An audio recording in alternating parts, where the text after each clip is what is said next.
if you want to write down the question. Nobody asked me. Absolutely. Anybody need a pen?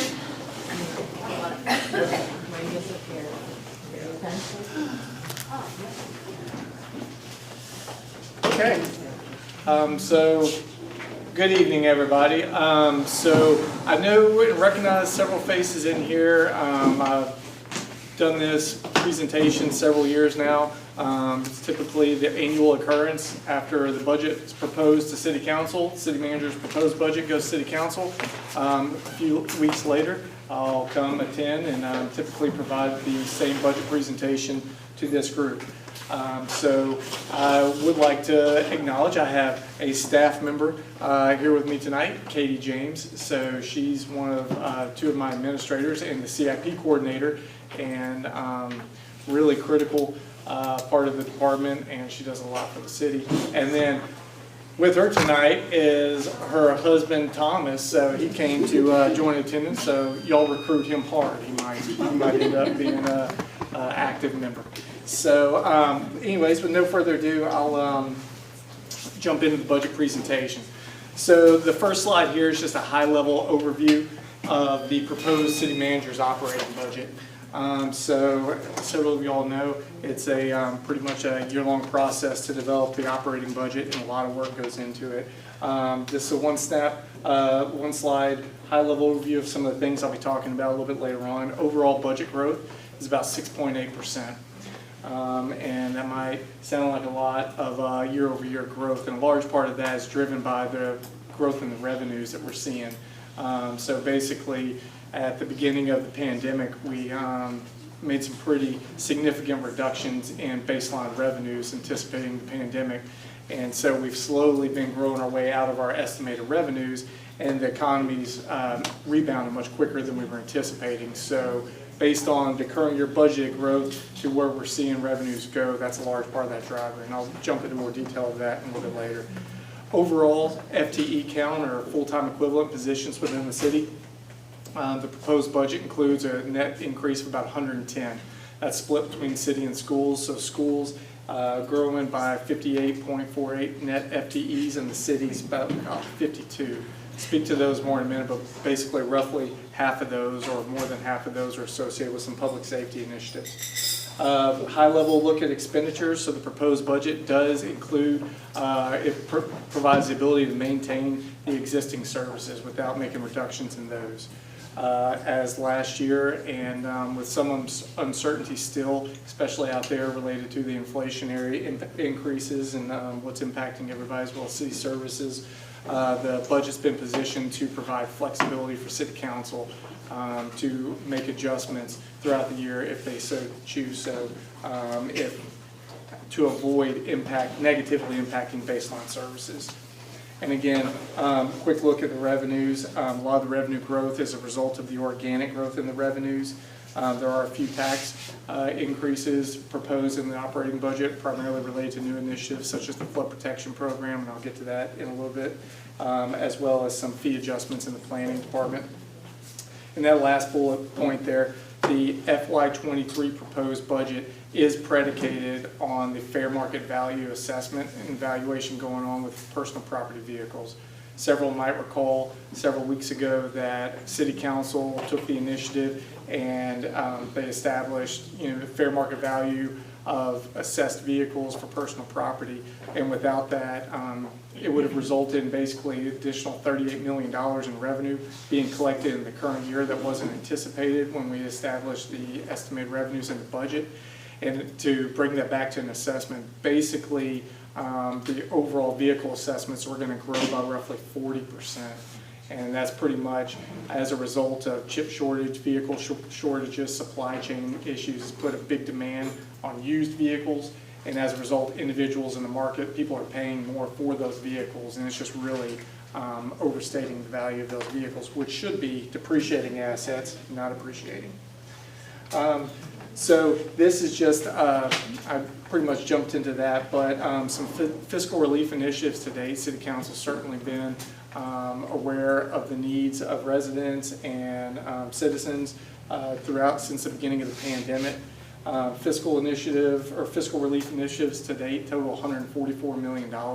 This is combined through several tax reductions, such as in the current year where City Council reduced real estate tax rate 2.75 cents.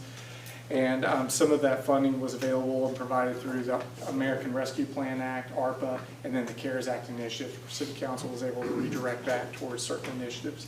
And then I just spoke about the personal property fair market value, and then also recently City Council established some additional personal property tax modifications related to business and elderly disabled relief and made some adjustments in those rates.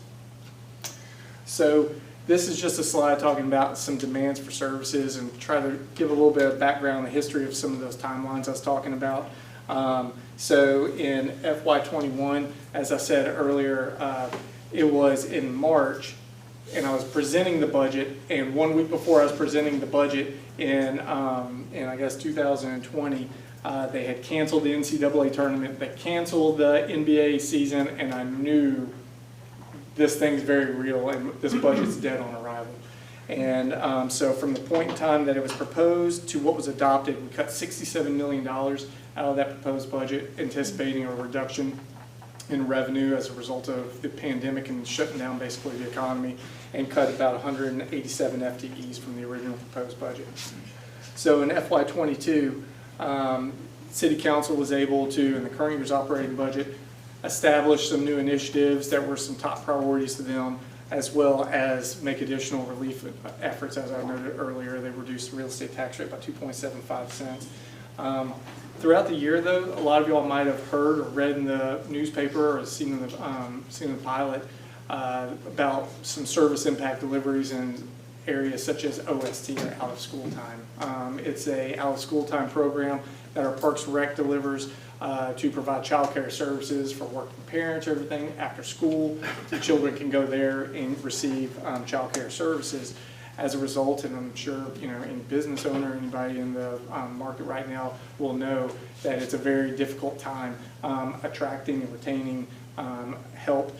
There's a large demand for the workforce and not very many people to fill that workforce. So one service that was going to be impacted was OST. It rose to a level of a critical function where Parks and Rec was going to have to start shutting down some of these services throughout the city and not be able to provide after-school care to these children. City Council stepped in and said, hey, look, this is a priority, this is a big need for the city. So they made some adjustments and were able to allocate some resources to provide additional pay incentives to actually attract those individuals. And as a result of that, OST initiatives are still underway without an impact to any of the residents in the city. So City Council has been seeing this. So as we were working on this operating budget, City Council made it very clear early on that, hey, look, we need to maintain core services, these baseline services, and personnel is likely going to be a big component of that. So here's a high-level overview and a visual chart. Overall, I mentioned the budget's growing 6.8%, so this is the number associated with that. So the proposed budget is $2.45 billion. You can see by the pie chart, the largest proportion of those resources are associated with education at 46%. And then the second largest is the planning, public works, and public utilities, so kind of the infrastructure related departments. And then the third largest being public safety at 11.8%. So the 6.8% that I've talked about is really looking at the nominal growth, really. So just year-over-year growth in what you see in the budget document to budget document. Another way that we've looked at it in the past, and something we like to try to do, is get a real measure of how efficient are we in our delivery of services, is if you take that and put that in constant dollar. So what this graph here does is the nominal that I was talking about, that 6.8% growth, the year-over-year growth, that's represented by the orange line. But the blue line there takes the annual operating budget for each of those years and backs it up to $2010. So we all know that inflation, so basically it's controlling for inflation. So we all are aware, hey, inflation right now, I think BLS is saying it's 8.5% is what the reports are coming out. So basically that means that individual, if I had $1 last year and I have $1 this year, the dollar that I have right now is worth, it's not worth the 8.5% that inflation's impacting it. A gallon of milk's gone up, so my $1 is not going as far as it did last year. So this is doing the same thing, putting the city's operating budget in 2010 constant dollars. And when that's done, you can see that dating back to that point in time, the proposed budget in FY23 is $1.738 billion, which is actually less than what the true budget was in 2010 dollars at $1.76 billion. So it's just a measure that we look at to see how we're doing in terms of trying to be as efficient as we can. Another thing that we like to do is look at the demand for services index.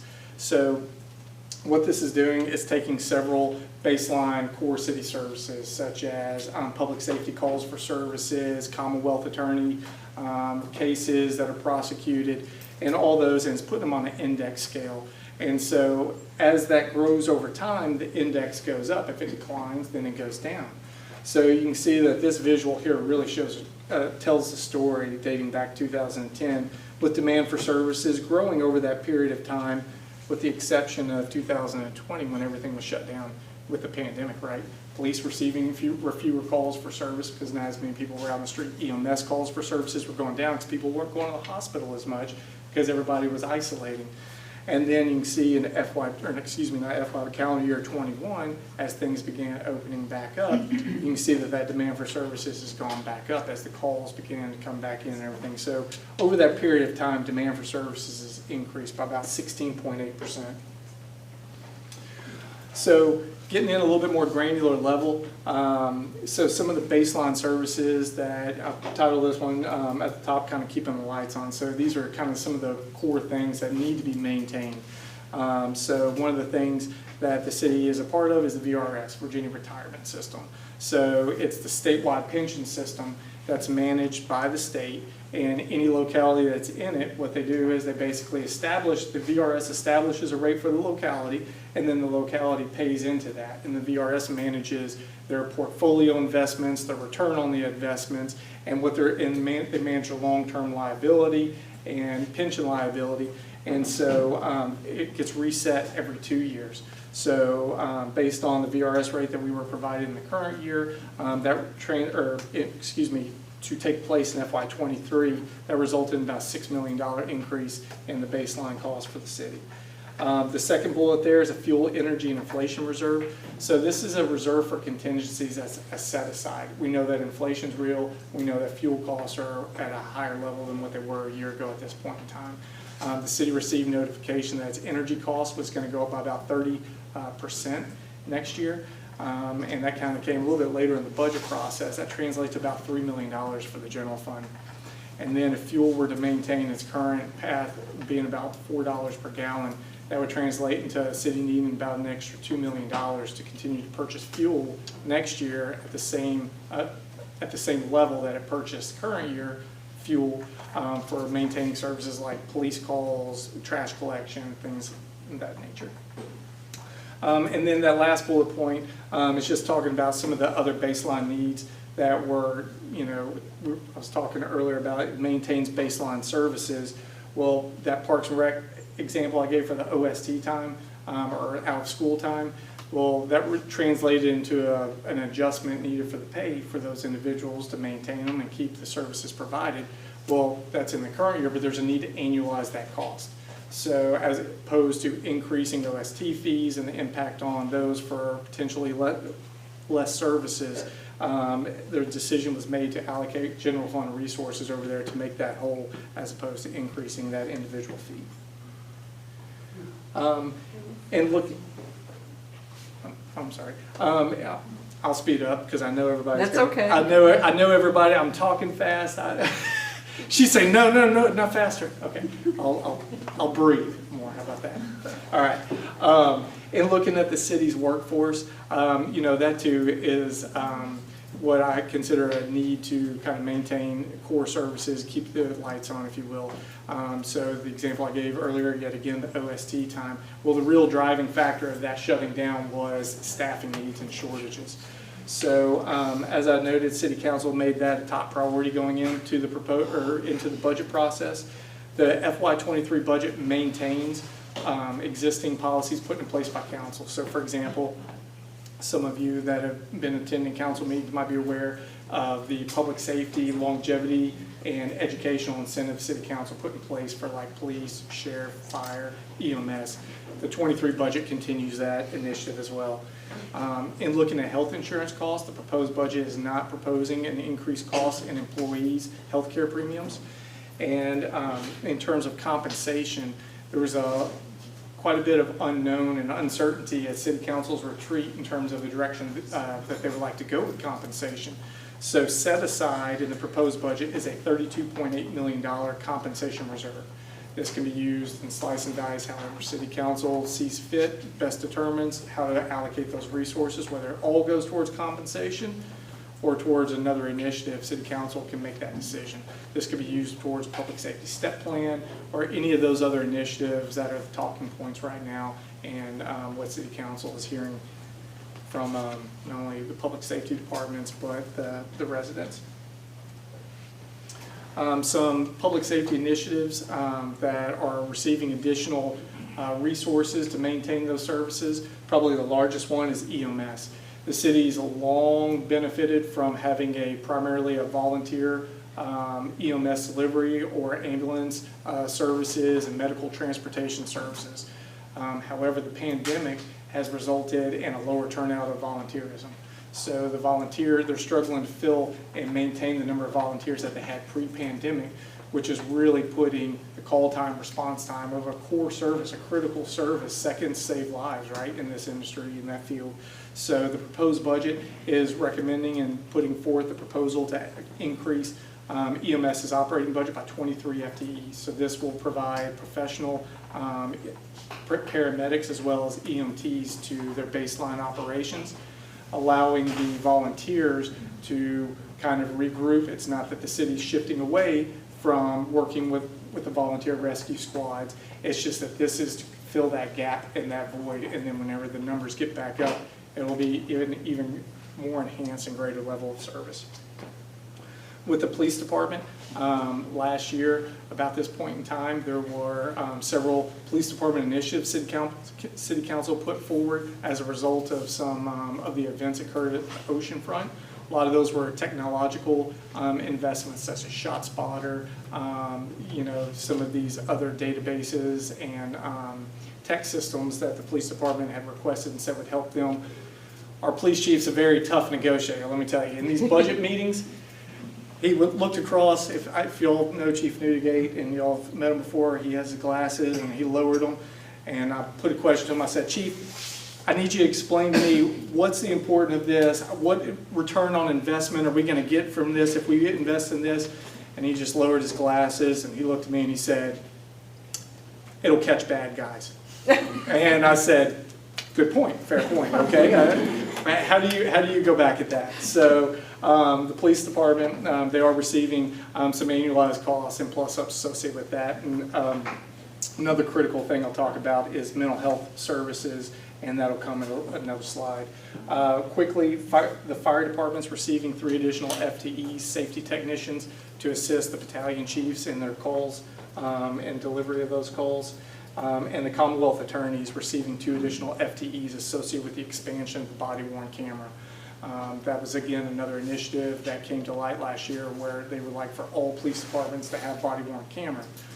Well, the ripple through is that then creates more footage and video requirements that the Commonwealth attorney has to review as a part of their review process to determine, what's prosecutable, what isn't. So it increases the demand on their staff. And so this is their request to fulfill that. And the request was actually for 4 FTEs. Commonwealth attorneys not as good negotiators as the police, so I was able to talk them down to 2 with a planned phase-in next year where they're going to take these 2, evaluate over the course of the year, ensure they're in line with their demands for services, and then we're going to talk again in the next budget process. Mental health services, I kind of jumped ahead to this. Something, that second bullet point, public safety, wellness. So that became a really critical thing that was an eye-opener after the 5/31, the May 31st tragedy, is this need for public safety and mental health and this ability for them to get counseling and the services that they need. So something that is being put forward by the city manager, the proposed budget, is the use of about $500,000 in attrition savings or vacancy savings to fund this initiative, and to provide public safety related departments the ability to get outside counseling services should they desire that. Something that is really exciting in my mind is the Human Services consolidation in Pembroke 6. So Human Services, Pembroke 6 is a building there off the boulevard, and a lot of Human Services operations occur in that building. They have the first 5 floors of that.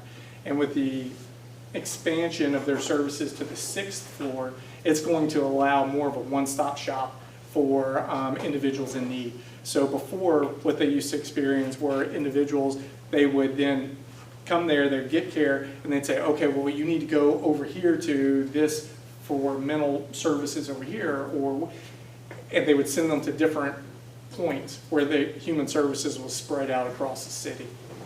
So what this is going to do is allow Human Services to consolidate some of those and create more of a one-stop shop where all somebody needs to do is go in between the floors and get the assistance that they need. And they're thinking that this will provide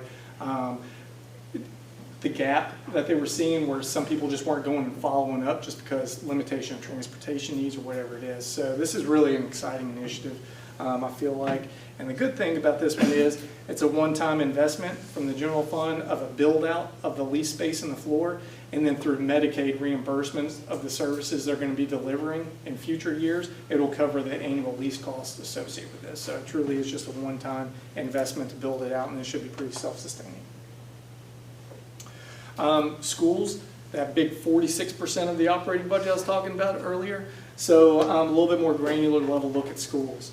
So the school's proposed budget includes a salary increase of roughly $28 million. That's the equivalent of about a 4.5% step increase for them and a 4.5% COLA. So another initiative schools is putting forward is they're putting $8.5 million towards their health insurance.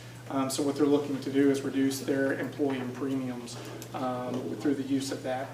And then some other initiatives they've done is put $10 million towards making pay band adjustments for some of their hard-to-fill positions. Schools baseline services was able to absorb their debt service costs, as well as they were actually even able to redirect some of their resources to cover PAYGO towards their CIP projects. Just for example, a notable one is the schools has an outdated and payroll and telephone system that's well past the useful life period, and so they're looking to support that initiative in their CIP as well. And then in terms of FTEs, I had noted earlier the 50 FTEs, a notable investment that they're doing there through the allocation of FTEs is establishing a security office and providing their own legal services. I have a question before you. What is the COLA, 4.5% increase in COLA, and what is the CIP? So, good question. I'm sorry. Sometimes I get stuck in my own vernacular and I move too fast. COLA, cost of living adjustment. Okay. So, and then CIP, capital improvement plan or program. So it's a CIP program. Yeah. So looking at the revenues for schools and the city share general fund, several general fund revenues through the revenue sharing formula. It's a formula that city council and school board both jointly adopt, and it's a policy where schools, based on a set number of established revenue sources, they share roughly they share 46.75% of those revenues. So over the course of time, as those revenues grow, schools share 46.75% of that growth. So the proposed budget put forth by the schools through the revenue sharing formula is $484 million. This was the original estimate back at the point in time of the 5-year forecast, and that was done in September, and that's what schools predicated their operating budget on. As we were looking at their operating budget, they also received an increase from the state, which supports $421 million of their operating budget, and the increase from the state was about $21.5 million. So overall, the schools, through the revenue sharing formula, backtracking to that one year over year, they saw growth of about $27 million in local revenues. And they were able to cover all their baseline needs in the proposed budget without any what we call requested but not funded, or the EMT or the EMS positions I was talking about earlier.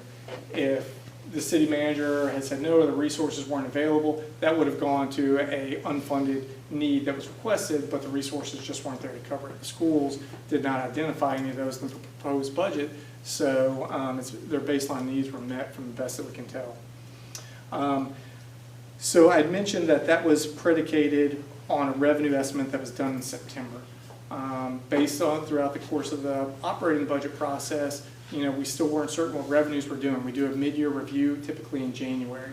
At that point in time, the real estate assessor also provided us an updated real estate assessment number, where assessment growth was projected and is now projected to be 9.3% year over year, as opposed to the 3.8% we had predicated it on. So that translated into some additional revenue that came in late in the budget process. And so what this bullet point here is talking about is, if that additional revenue at that point in time was run through the school funding formula, it would have resulted in providing schools an additional $22 million above and beyond the $484 that their budget was predicated on. And at that point in time, like I said, there was no identified needs that warranted or justified sending it back over to schools at that point in time to fund. So as a result, the proposed budget established what I've called a hold harmless dedication. It's roughly equivalent about 3.2 cents of the real estate tax rate. And what it does is it lock boxes or withholds that $22 million from being applied to the school funding formula, and allows city council to redirect those towards other critical needs in the city. One of which is to put that towards the newly established flood protection program. I'll go ahead and skip forward to that one.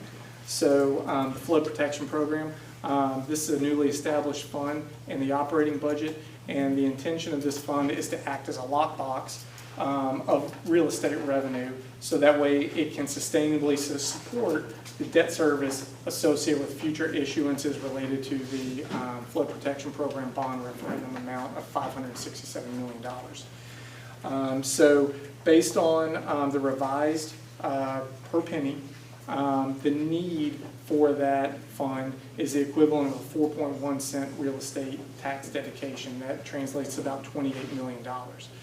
Several of you, and I know this group's very involved, might recall back in November, City Council adopted a resolution that said if this referendum's approved by the voters, then City Council will put in place a 4.3 cent real estate tax increase associated with to provide payment for the debt service associated with the bond referendum. Because of the higher growth in real estate assessment that I noted earlier, that was actually the only amount needed is 4.1 cent to sustainably support those. So the proposed budget increase recommends a rate increase of only 2.3 cents as opposed to the 4.1. That additional 1.8 cent gap is being covered through that hold harmless dedication that I previously mentioned that is being withheld from the school funding formula. Now I know I'm going, it seems like full circle. I see some of you shaking your heads because I've provided the presentation to you after and answered some of these questions already, so I'll be glad to circle back on this if I've lost anybody at this point in time. So some other notable changes and modifications in the proposed budget related to other special revenue funds. Open space dedication, which provides a site acquisition for open space initiatives throughout the city. It receives a dedicated revenue source in the city through the meals tax. That's being restored to its original purpose, which is associated with site acquisition, as opposed to what it had transitioned to in more recent years of Parks and Rec maintenance initiatives. And then the proposed budget also extends the sunset dedications associated with the tip and the tap fund. Can you speak to that and how we should all keep paying those fees forever? Because, they were sunsetted when they were created. And did somebody come to you, or was it the city manager, or how did that happen? So the Resort Investment Committee or Commission and the Resort Advisory Commission, the RIC and the RAC, so those were established back in the original establishment of the TGIF, the Tourism Growth Investment Fund, these boards were set up to act as kind of not governing bodies, but as advisory committees to the recommendations out in the utilization of the major projects, the TGIF, which is now all that's combined into the TIP fund. Those committees, they make recommendations based on the initiatives that are found within the resort area or within some of these tourism-related industries. And so as a result of their work, they had put together a request for us to revisit, hey, if we were to extend the sunset provisions in perpetuity of these self-imposed taxes such as hotel, meals tax, and representatives on there come from the hotel industry and the restaurant industry. They wanted to see what capacity they would have to make some critical investments in areas of the city that they feel like are large needs. So basically, through the result of extending the TIP fund dedications, it's allowed the proposed CIP to include a $200 million fairly robust investment plan within the local economy for tourism-related investments and initiatives throughout the city. And that really came as a result of several, studies and plans that have been put in place in the past, such as the resort area mobility plan, the ramp, there's the RACEAP plan, and there's a lot of these needs that are identified within those, but there just has not been resources or the capacity to put towards those in the past. So a lot of the proposed CIP includes some of those initiatives that have been long desired by areas of the city. There just has not been resources to do that. So that's where the extension of that is going and what that is allowing. This is a year where we have 8.5% inflation in the month of March, and most families are struggling, and we're looking at 11.1 tax increase. And the timing is really poor, and we're going to give $45 million to the resort. I mean, this is all resort. So if there was any way to get more information on this, it would just be great, because I'm personally concerned about the families more than I am about the resort expansion or the RACEAP or the resort advisory committee. And I did send you some questions about it, so I'm just concerned. So, but I'll let you keep going. All right.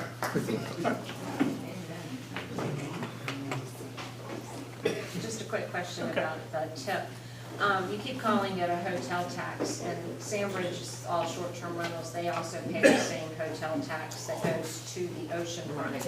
And we were told it would be sunsetted. At what point is Sandbridge, who did not suffer any vacancies during COVID, like the hotels did, at what point does Sandbridge, who also pays for their own sand and pays for their own equipment and their own everything, at what point do we sever our hotel tax from the TIP fund and stop sending that funding to the oceanfront? Because that's a big ATM machine right there. The Sandbridge retains 6.5% of the hotel tax rate. So the TIP fund actually does not get any of the Sandbridge TIP. It gets It gets the short-term rental money. Yeah, the short-term rental money, the $2 per night It gets hotel fee still goes to the $2 for the hotel per day. So the one, yeah, okay, so yes, so the tax rate in terms of the 5% that I was talking about that the TIP fund gets, netted from that, the Sandbridge district retains its 5% of that, and so the TIP fund doesn't get the base tax rate. Okay. Then the Sandbridge has the additional 1.5% on top of that. So the Sandbridge charges 6.5%, or they charge 9.5%. 10.5. And Now, it went up a percent last year. If you include the state percent. of the state, that the city, I see what you're talking about, yeah. So I'm sorry, I'm thinking city, general fund, we don't get that 1% that the state gets, it goes directly to the state. Gotcha. Yeah, and so, I'm sorry, you're right.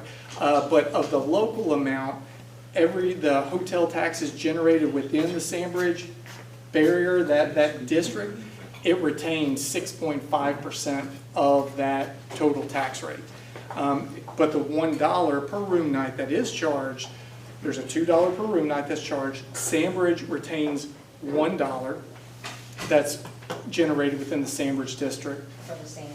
Correct. And then $1 does go to the tip, and I think that's the equivalent of about $92,000. Okay, people have been giving me, Sorry. so you all stop blurting out. I'm going to skip to the revenues if y'all are okay with that, and because I think that might be one thing. So this is just visual to put some context as to what the overall rate might be for the real estate. The proposed rates included in the budget requested to go up 2.3 cents. That'll result in a tax rate of 1.013 per 100.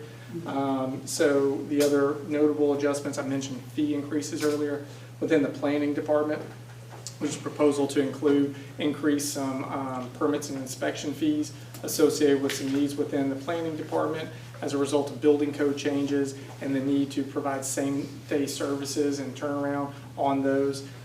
Those are being requested. Just noting here, stormwater waste management fee are flat. There's no proposed increases in those. This is just the discussion with some context is the 6.8% growth I was talking about in revenues.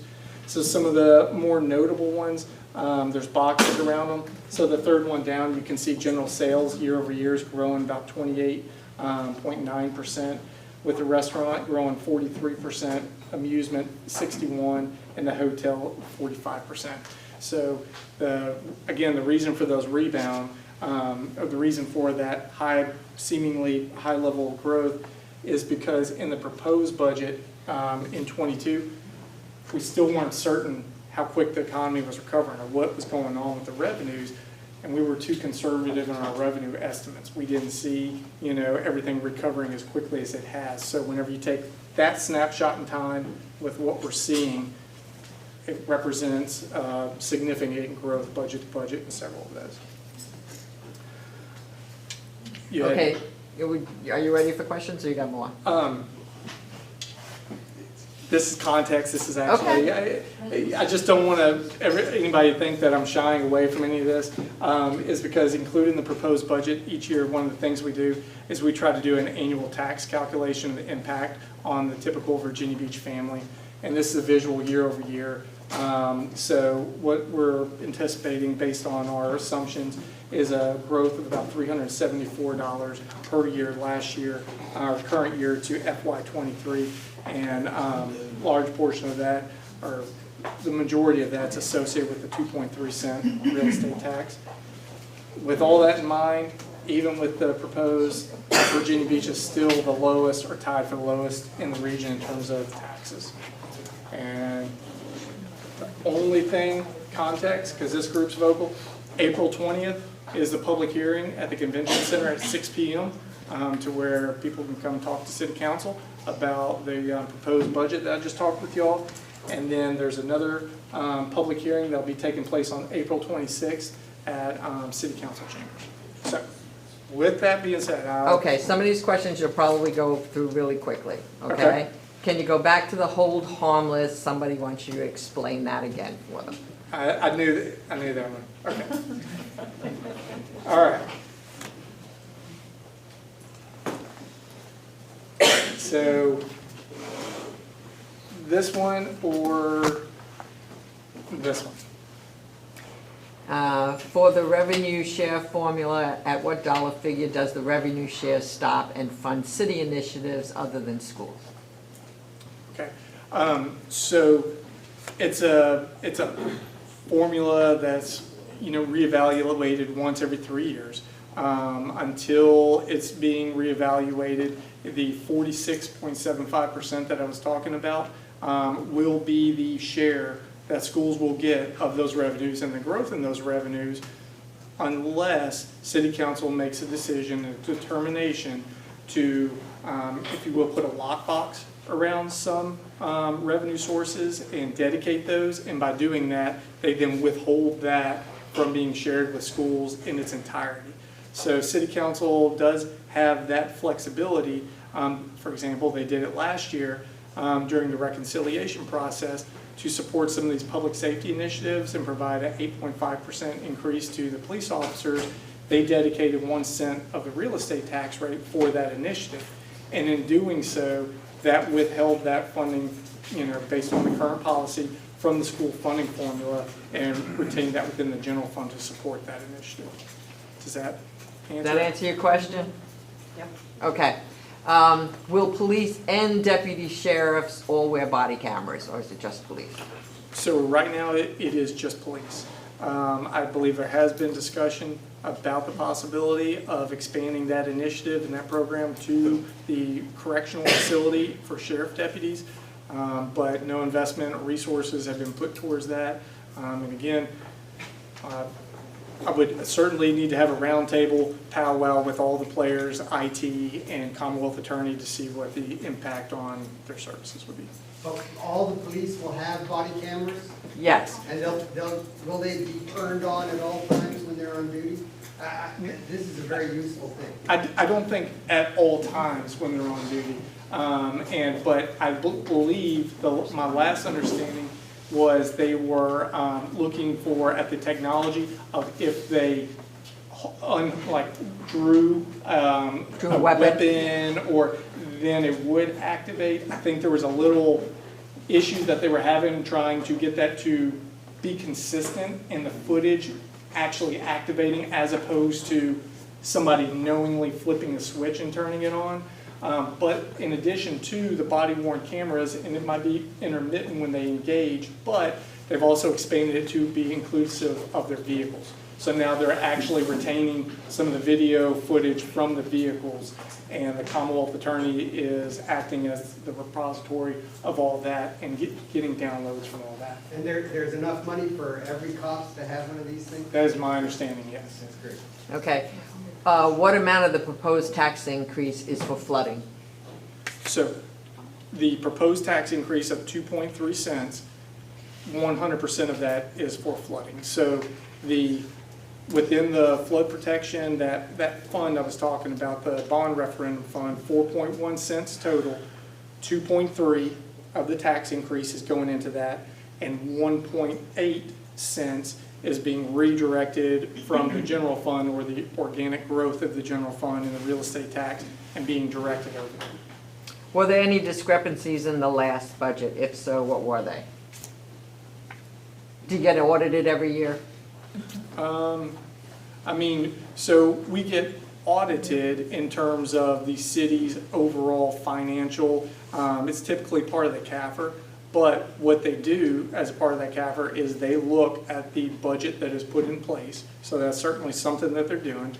They call us in there and they have me show them all the public hearing ads and make sure that we met all the legal sufficiency and requirements as established by state code. So we do go through that exercise. Okay. What is the actual profit made at the ocean front, and how much goes to spending? And where do much spending goes, whatever? What is the actual profit made at the ocean front? What is the actual profit made at the ocean front? Where much of the spending goes? Return on investment. So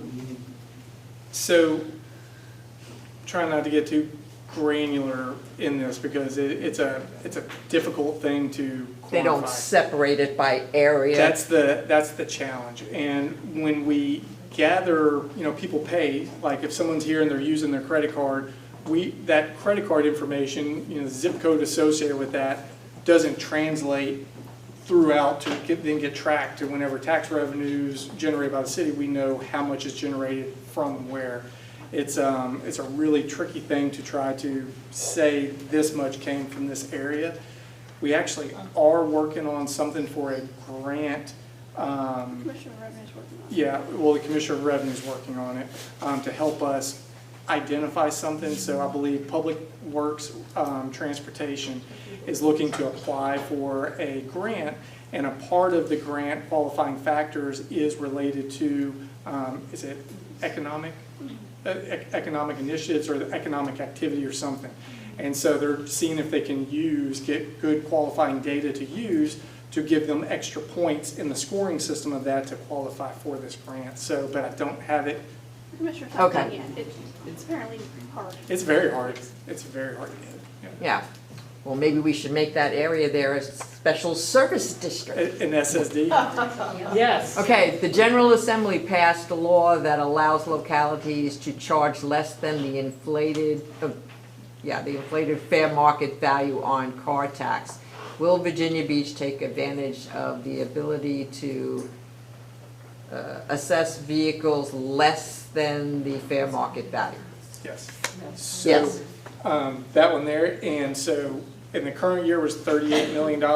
If everything held true next year and the budget's not predicated on this, we took city council direction, applied the fair market value approach, and that resulted in reducing the personal property taxes in '23 by $42.9 million from our initial estimate by applying that methodology. Okay. Exactly what will it cost to give employees step and COLA? Are they getting a raise and then step and COLA on top of that? Or is So- that the raise? I can say this for context. Can you put that screen back up just for a second? Yep. Sorry. Yep. Sorry, I don't mean to interrupt, but I want to get a picture of it. Thank you. It's also online. So, and it was the last slide, but this might help for the context that was being asked. So this bullet point here, for every 1% increase in the general fund, it's the equivalent of $4.3 million. Okay. So if you took the entire $32.8 million that I said was in a compensation reserve, if city council was to take that and say, hey, we want to do all of that with a cost of living adjustment, it would equate to about 7.5% in terms of what that would be in terms of a increase to employees' pay. But in terms of the layering of the step, that's still something that HR is working out with consultants, because it was initially, the market salary survey was to look and compare Virginia Beach pay scale salaries to the market. Then at the last bit of that analysis, it was requested that the consultant look at incorporating a step plan and what the cost of that might be.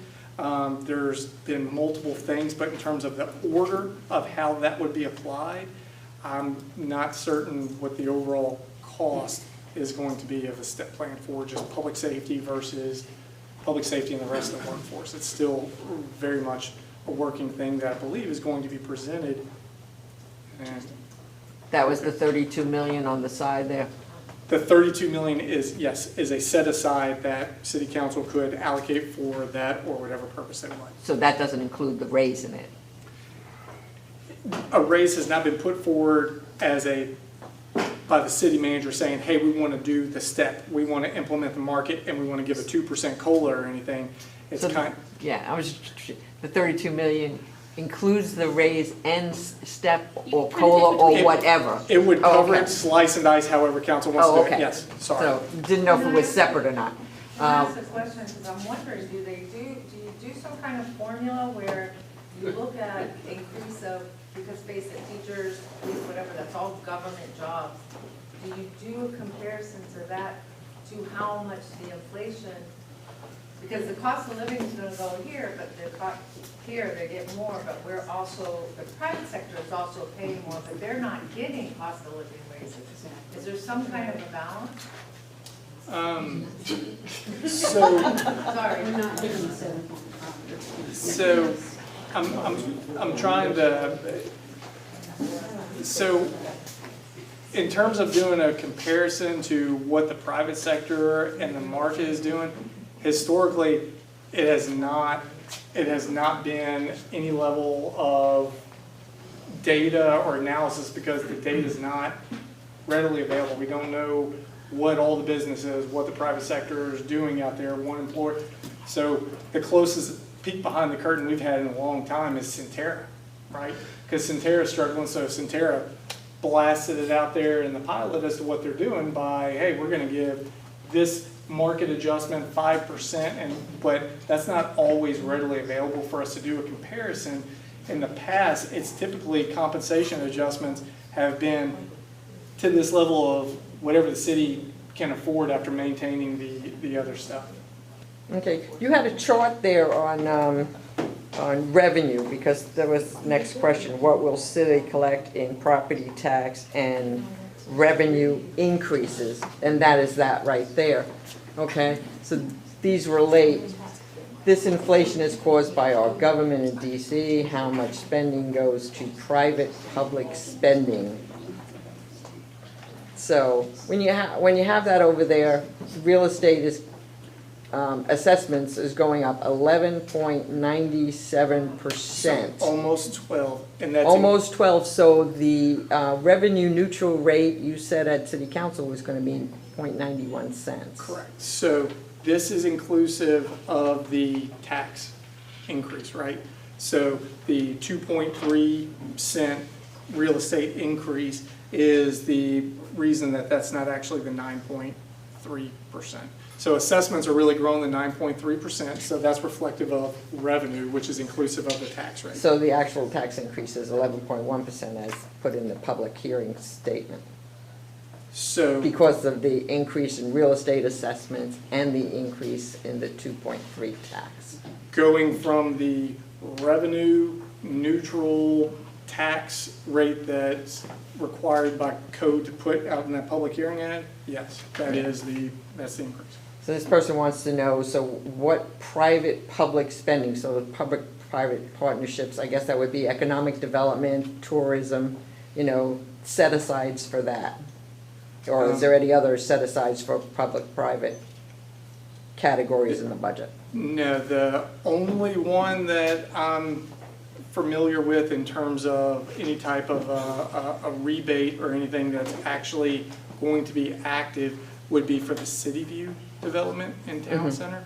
And that one's just now coming online in '23 for the first time.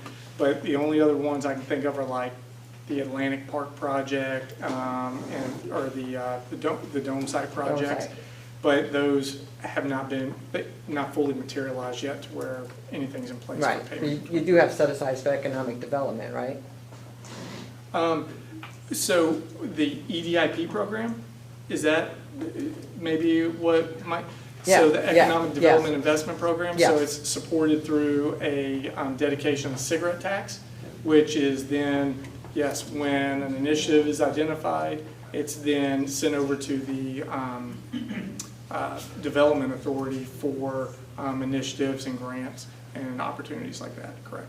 Okay, so inflation kind of is a raise on taxes because you're getting more money from the citizens, everything that cost us money, going to the grocery store or whatever, the more it costs, the more taxes we're paying, right? So with all those increases in taxes and sales and meals and, gas, et cetera, why not cut spending? Why not reduce the size of government and cut spending because you're getting so much in that and you wouldn't have to raise taxes? It's a fair question. So, and it's something that we really do keep our mind on as we're developing the operating budget process, or developing the operating budget. So when I was first working on this presentation, I was putting my notes together, the aha really hit me that the narrative, the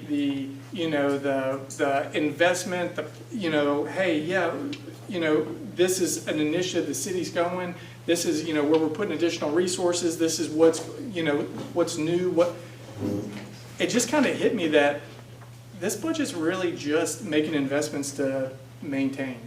And to kind of, as I said here, to keep the lights on existing services. I mean, certainly could cut and make reductions, but there's going to be an impact to service delivery somewhere with those reductions. And if City Council gives us the direction to do that, it is absolutely something that we can do. Services just need to go away. If the revenue goes away, it's not there to support it. Okay, well, right now we're short how many full-time employees? Do you know that? So the last vacancy report I saw was citywide, 870 FTEs. Okay, so then why add 52 more to an already, undermanned, you know what I mean?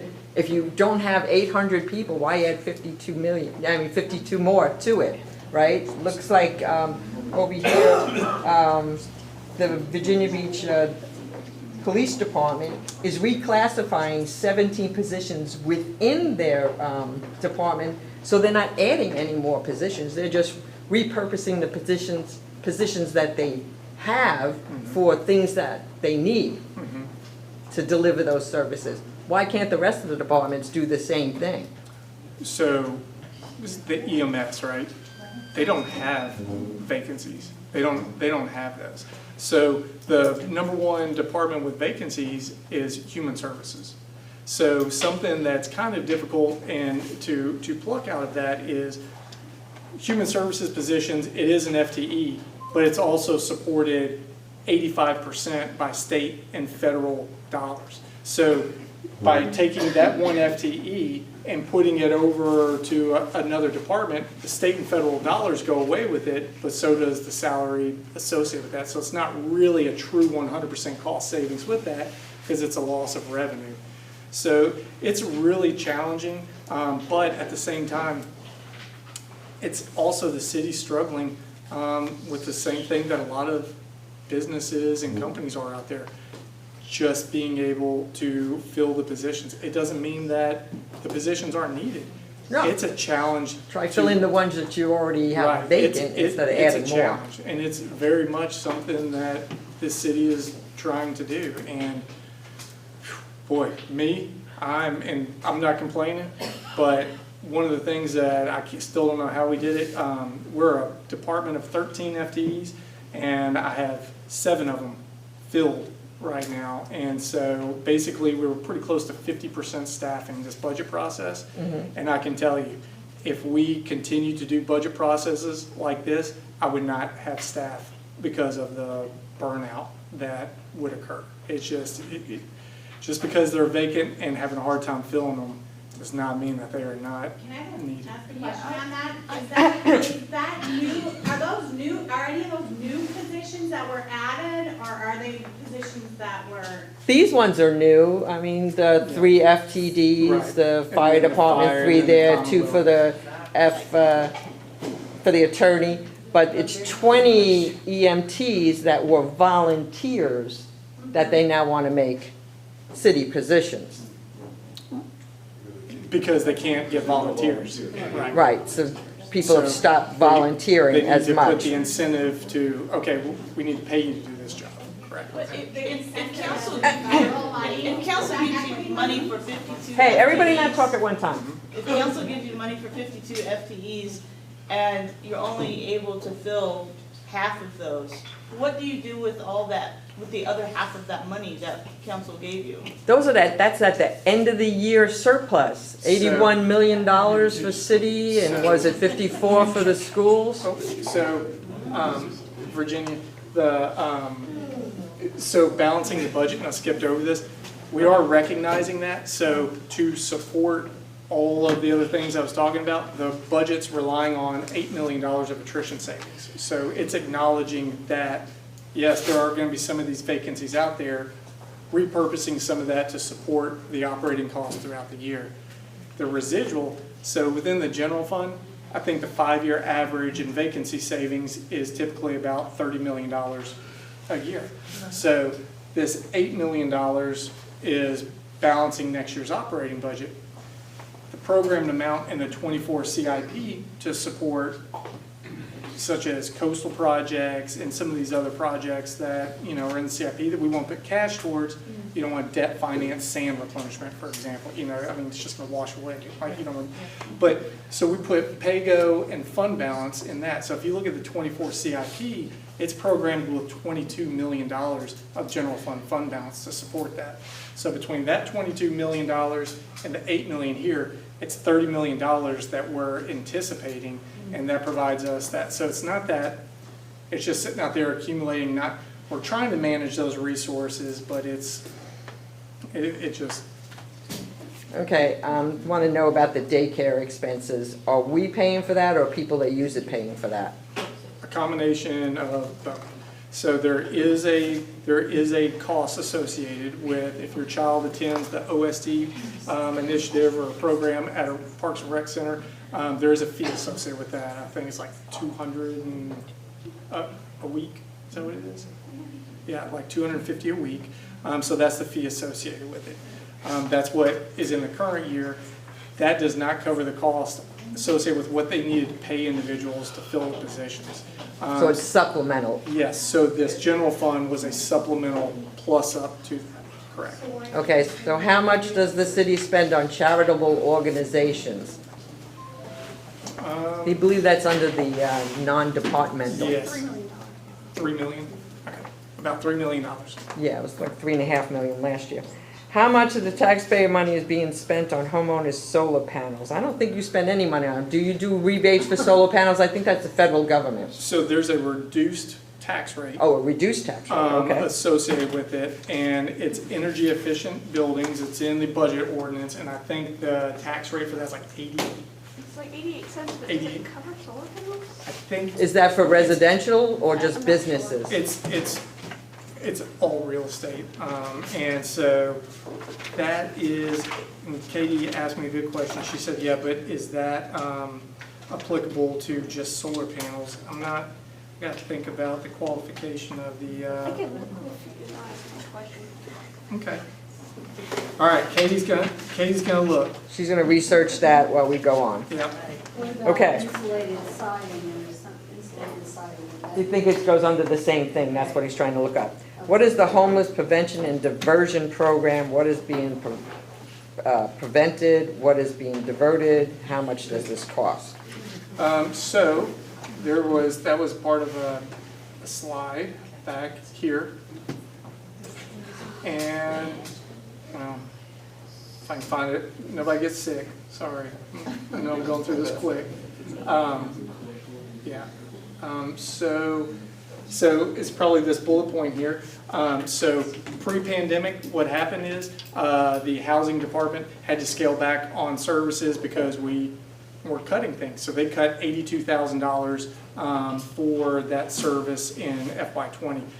They were able to continue that in the current year through CARES Act funding that they received.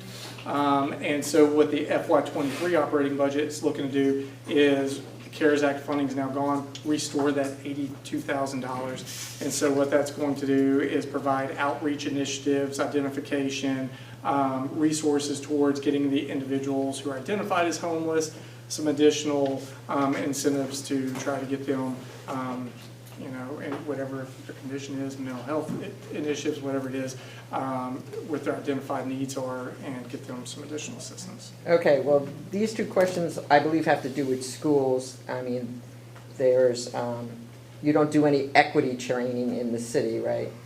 Just, you do? Do you do equity training? So we have training initiatives that are coordinated by HR and, in the Taleo system.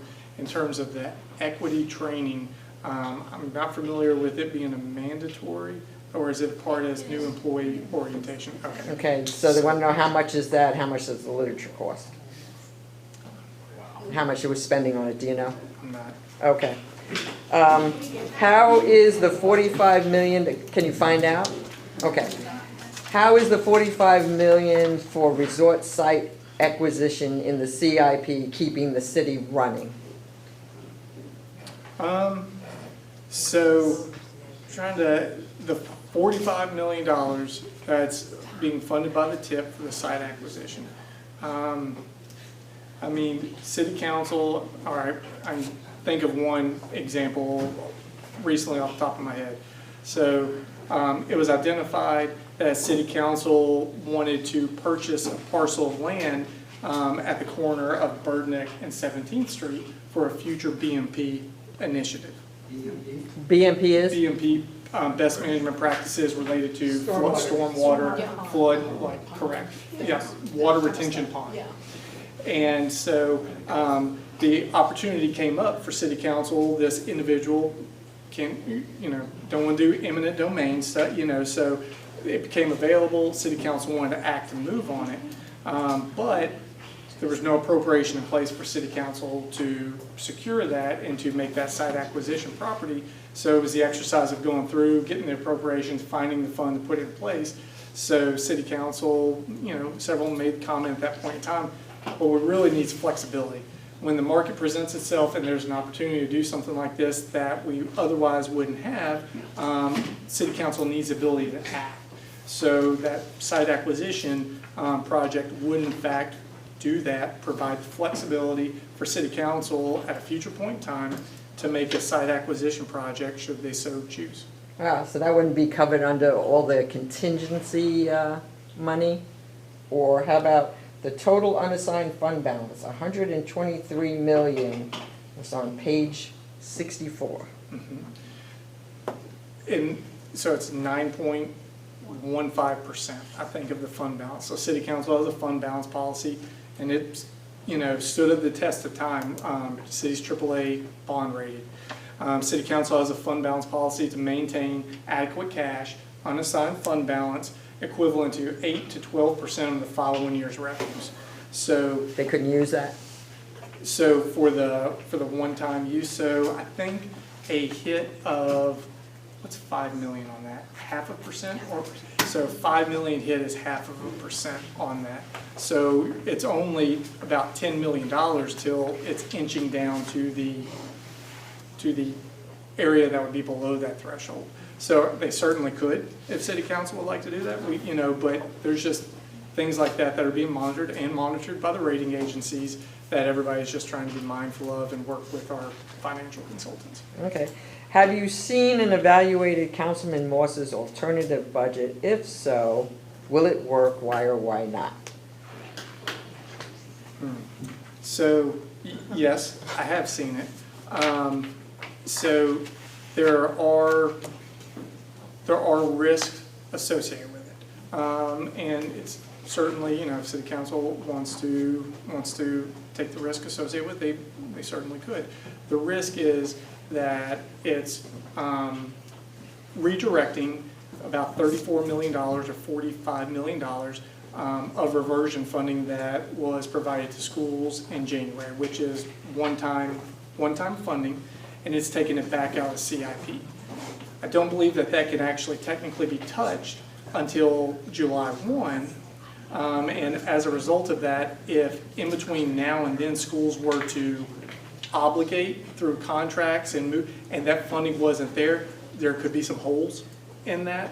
And being that it's one-time funds, it could just create some challenges, but I certainly don't want to. Okay, who determined that the cigarette tax to go to special projects? Wouldn't it make more sense for it to go to health needs for the homeless, or English as a second language?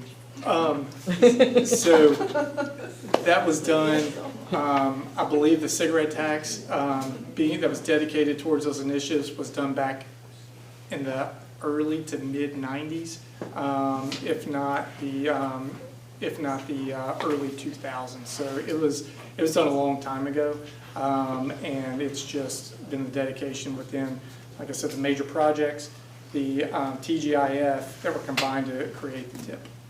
Okay. Well, if anybody has any more questions, can they email you? Call you on the Sure. phone? Should they just ask city council? No, because I'm sure you can. And we get them, so yeah, you can email them. I'm pretty sure. I think I'm old school enough and can actually give out business. Woo! It does, look at that. It's beat up and looks like it's been run through a washing machine, but. Yes, Bill? All right, this one, I didn't write it down because it's like in 3 parts. Oh, come on, read No, they're it. very, very simple. The hotel room tax is $2 per night per room, I think. Correct. All right, and that same tax, thank you, that same tax applies to home sharing, like Airbnb, $2 per night per room. And that's got to be growing because more and more people are doing Airbnb. I'm one of them. So where does that money go? So it goes to that line item. So the amount represented here in the hotel tax, so in total citywide, $15.1 million is what's generated citywide. So it's rolled up into that. So it's not that hotels revenues collected in an account and then Airbnb and short terms are collected in another account. It all goes in to the hotel tax revenue account. And so, but we do actually track separately the dollar per room night. That does go into its own account. And I think so the $1 per room night citywide generates about $2.5 million citywide. So the two combines about $5 million. And this goes into the general revenue, So, or I mean, the general expenses of the city. No, I just gave you that, the dedication of revenue. yeah. Hotel tax is really a bowl of spaghetti noodles. Okay, it's a quarter after, so we need to get the meal, with the hotel. Do you have a slide that shows how the tip and the tap is funded, Yes. their revenues? Just because there was so much question over that? So let me see if, I don't have access to the internet.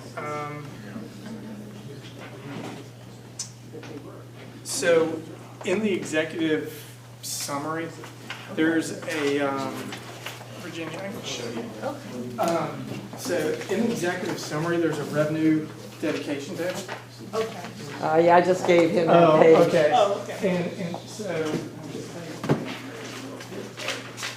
I don't know everybody's page 66. Yeah. And so, If you go to the city summary, on that page, it'll tell you where all of it goes. Oh, okay. Hold it up this year yet. I know. Yes. There's a huge increase for tourism from all those taxes. So just like we used to declare the surplus from Sandbridge, a surplus that tax, I think we should dedicate that surplus that TIP is getting for tax relief.